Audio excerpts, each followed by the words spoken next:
मेरे प्यारे भाइयों और बहनों, आप सभी को सादर जय गुरुदेव।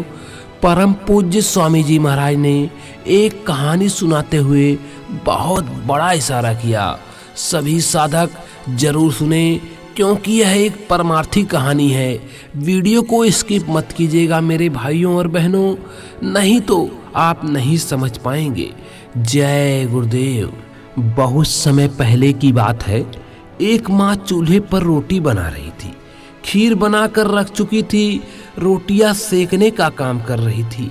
उसका छोटा सा बच्चा बाहर खेलने गया हुआ था।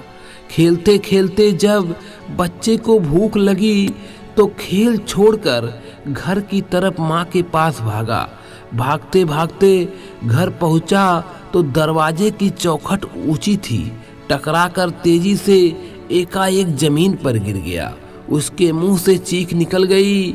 जोर से माँ को पुकारा।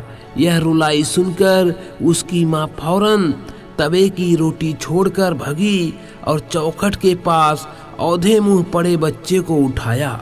उसके दांत टूट गए थे, खून बह रहा था। आंचल से पोंछकर पुकारते हुए मेरे लाल, मेरे बेटे आदि कहकर प्यार से समझाते हुए चुप कराया। थोड़ी देर बाद चुप होने पर माँ ने कटोरे में खीर निकाली और चम्मच से अपने बच्चे को खिलाने लगी। खीर की मिठास की तरफ ध्यान जाने से चोट का दर्द भूल गया। बच्चे के मस्तिष्क में एक बात जमकर बैठ गई, यह तो बहुत अच्छी तरकीब है। यदि हम इसी तरह रोज रोएंगे तो रोज मीठी मीठी खीर खाने को मिलेगी। बच्चा 2-4 दिन भूला रहा। 4-5 दिन बाद उसे अचानक खीर की याद आ गई। खेल से भागकर वह दरवाजे की चौखट पर आकर बहाना बनाकर लेट गया और बनावटी रुलाई से हिन हिन री री करके रोता रहा। आज उसकी रुलाई पर माँ टस से मस नहीं हुई। रोते रोते जब थक गया तो ऊब कर स्वतः उठकर माँ के पास आया और पीछे से उसकी लंगड़ी साड़ी खींचकर कहा, माँ मैं कितनी देर से रो रहा हूँ, परंतु तुम मेरे पास नहीं आई। उस दिन रोने पर तुमने उठकर कितना प्यार किया, खीर खिलाई। आज तुमने मेरी तरफ जरा भी ध्यान नहीं दिया। वात्सल्य भाव में माँ ने बच्चे को गोद में लेकर कहा, मेरे लाल, उस दिन की रुलाई और आज की रुलाई में जमीन आसमान का फर्क है। उस दिन तुम्हारी चोट लगने पर वास्तविक रुलाई थी।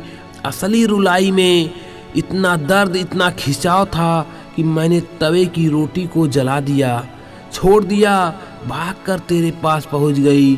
तवे पर रोटी भले ही जल गई, मैंने उसकी परवाह नहीं की।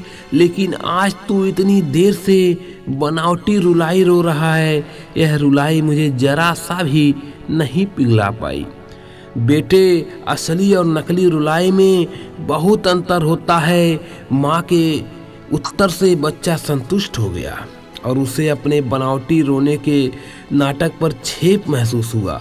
इस कहानी को सुनाते हुए परम पूज्य बाबा जय गुरुदेव जी महाराज ने कहा कि मालिक को पाने के लिए बहुत रोना पड़ता है। वह असली रुलाई पर पिघलता है, बनावटी रुलाई पर उस पर कोई असर नहीं पड़ता।